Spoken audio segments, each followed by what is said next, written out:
Hello అండి, welcome to Preethi channel. ఎలా ఉన్నారు? ఈరోజు నేను మన ఛానల్లో చూపించబోయే రెసిపీ ఆకుకూరలతో పచ్చడి ఎట్లా ఉంటుందో తెలుసా అండి? చాలా బాగుంటుంది. ఏం ఆకుకూరని ఎదురు చూస్తున్నారా? చుక్కకూరతో నువ్వులు వేసి చేశాను. చాలా అంటే చాలా బాగుంది. మీరు కూడా ఒకసారి ట్రై చేయండి ఈ రెసిపీ అనేది. ఇంకెందుకు ఆలస్యం, వచ్చేయండి. మీరు ఆకుకూరలు తింటాకి ఇష్టపడిన వాళ్ళకి ఇలా కమ్మగా పచ్చడి చేయండి.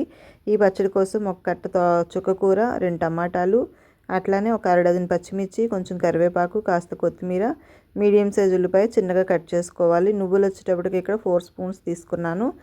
లేదంటే మీరు మీ ఆకుకూర పెంచినట్లయితే నువ్వుల ఇంగ్రీడియంట్ కొంచెం యాడ్ చేసుకుంటే సరిపోతుంది. నువ్వులే మెయిన్ ఇంగ్రీడియంట్ అండి. ఇక్కడ 4 స్పూన్స్ యాడ్ చేసుకున్నాను. చుక్కకూర వచ్చేటప్పటికి ఒక కట్ట శుభ్రంగా కడిగి పక్కన పెట్టుకోవాలి కట్ చేసుకొని. ఇప్పుడు స్టవ్ మీద కడాయి వేసుకొని ఆయిల్ వేయకుండా ఉత్తగా నువ్వులు మాత్రం ఫ్రై చేసుకొని పక్కకు తీసుకోవాలి.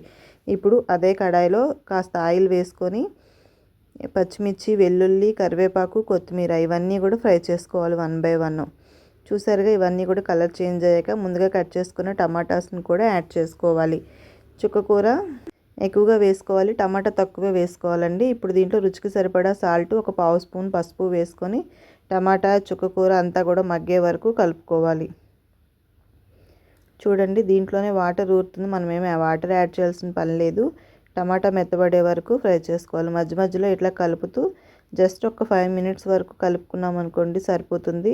ఇది చేయడానికి ఎక్కువ టైం కూడా పట్టదండి. ఆకుకూర కట్ చేసుకోవడం, కూరగాయలు కట్ చేసుకోవడమే టైం, కానీ అది కట్ చేసుకున్నంత టైం కూడా పట్టదు పచ్చడి రెడీ చేసుకోవడం. చూసారా, ఆకుకూరలోను టమాటాలోను వాటర్ అంతా ఎలా తేలిందో ఇదంతా కూడా అబ్జర్వ్ చేసుకొని కాస్తంత ఎగురుదా దగ్గరగా అయ్యే వరకు ఫ్రై చేసుకోవాలి. ఇందులో జస్ట్ 2 ఇంచుల వరకు చింతపండు ఇలా వాటర్ ఉన్నప్పుడే యాడ్ చేసుకున్నామంటే లోపల వరకు నాని పులుసు అంతా కూడా చక్కగా పచ్చడికి బాగా పడుతుంది, మంచి టేస్ట్ ఉంటుంది.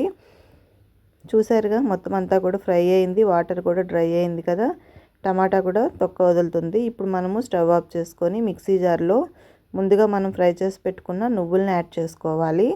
నువ్వులను జస్ట్ అట్లా కచ్చాపచ్చామని మిక్సీ పట్టుకున్న తర్వాత ఇప్పుడు పచ్చడి మిశ్రమాన్ని కూడా యాడ్ చేసుకోవాలి. చుక్కకూర పచ్చడి రెడీ అయిపోతుంది. సరిగా ఇప్పుడు మొత్తం అంతా పచ్చడి గ్రేవీ అంతా కూడా మిక్సీ జార్లో తీసేసుకోవాలి. వేడి మీద మిక్సీ పట్టుకున్న ఇబ్బంది ఏం లేదండి, టేస్ట్ ఏమాత్రం మారదు, చల్లరాల్సిన పని లేదు. ఇప్పుడు మిక్సీ మూత పెట్టేసుకొని కచ్చాపచ్చామని మిక్సీ పట్టుకోవాలి. మరీ మెత్తగా కాకుండా జస్ట్ అట్లా కచ్చాపచ్చామని చేసుకున్నాం అనుకోండి సరిపోతుంది. ఇప్పుడు ఫైనల్గా దాంట్లో ముందుగా కట్ చేసి పెట్టుకున్న ఉల్లిపాయ చెప్పాను కదా చిన్నది, ఆ ఉల్లిపాయ ముక్కల్ని కూడా వేసుకొని కాస్త ఒక టర్న్ తిప్పుకొని ఆపుకోవాలి. ఇలా చేసుకుంటే సరిపోతుందండి. ఇదే రోటి పచ్చళ్ళు అయినా సరే చాలా సింపుల్గా రోట్లో రుబ్బుకోవచ్చు. నేను ఇక్కడ మిక్సీ జార్లో వేసాను. ఇప్పుడు ఈ పచ్చడిని మనం తాలింపు వేసుకుందాం. తాలింపు ఐడియా ఉంది కదండి. 2 స్పూన్ల ఆయిల్ వేసుకొని తాలింపు దినుసులు, ఆవాలు, ఎండుమిర్చి వేసుకోవాలి. కొంచెం కరివేపాకు కూడా యాడ్ చేసుకోవాలి.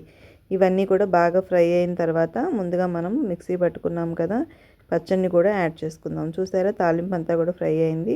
ఇప్పుడు ఈ పచ్చడిని కూడా తాలింపు స్టవ్ మీదే వేసేసుకోవాలి. ఎందుకంటే తాలింపుని తెచ్చి పచ్చడిలో వేయకుండా తాలింపులోనే మనం పచ్చడి వేసి పొయ్యి మీద అట్లా జస్ట్ 1 నిమిషం పాటు ఉంచామంటే లోపలంతా కూడా పచ్చిదనం లేకుండా చక్కగా ఫ్రై అవుతుంది.